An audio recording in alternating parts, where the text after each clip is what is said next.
As a retired soldier myself, I certainly understand the sacrifices that the men and women of our armed forces have given to this country, both at home and family separations and all the things that go with moving kids to different schools and spouses having problems finding jobs when you move from one assignment to another.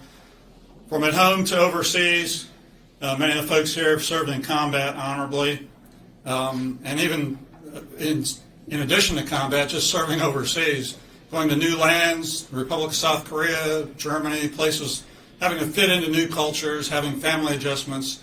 It takes a toll on you that is not always shown with scars or lost limbs, but sometimes, unfortunately, it is. I know for a fact that this legislature is deeply committed to veterans and active duty military. And the proof of that is in all the bills that we've passed in the last 10 or 15 years. We've done things to protect military installations from encroachment.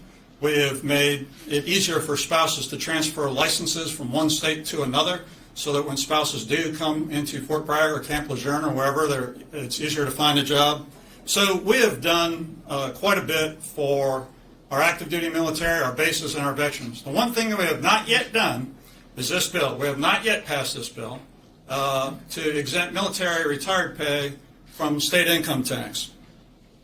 You know, retiree recruitment is really essential to our workforce here. All of us who've been there know the training that we get and the life experiences that you have and the leadership opportunities are exactly what our businesses, small businesses and large businesses in this state crave and they look for.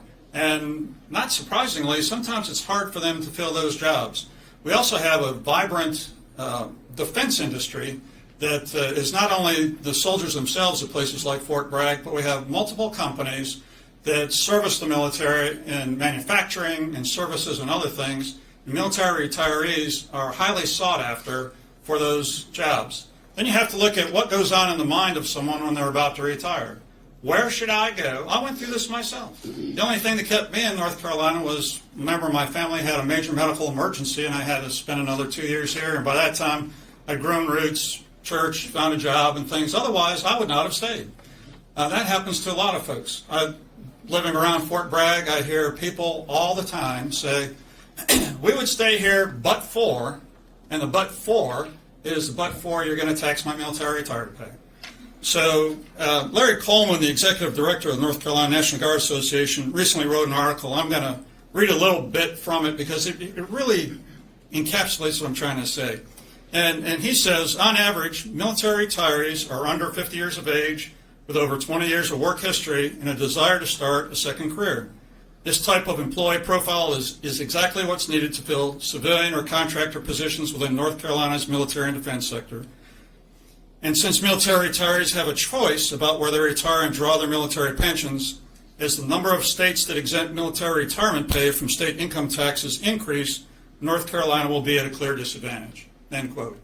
And what this bill does is end North Carolina's disadvantage. Currently, there's 32 other states that do not tax military retiree pay. 32 other states. Now, none of those states don't tax have any state income tax, but the remainder do. They've made the conscious decision to not tax military retiree pay.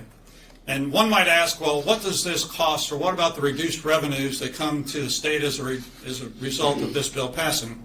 The first year, there's a fiscal impact of $30.8 million.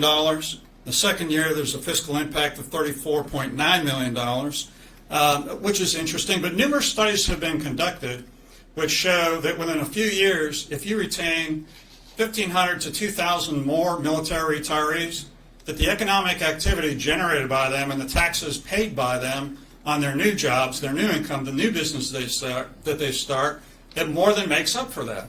So this is not one of these things where it shouldn't be viewed as a giveaway. It shouldn't be viewed as anything else. This is one of those few policies that actually pays for itself. I guess, in conclusion, for my part, and then I'll let the other bill sponsors talk, and also the Secretary of the Department of Military and Veterans Affairs. I guess in summary, I'd say I've given you some facts and figures here. I think the rationale is sound behind this policy. I think it needs to pass the House, it needs to pass the Senate. I think it needs to become state policy. we truly need to live in to the statement that we make about ourselves, that we are the most veteran-friendly state in the Union. And I think this will be the icing on the cake that actually absolutely proves that. I have two of the other bills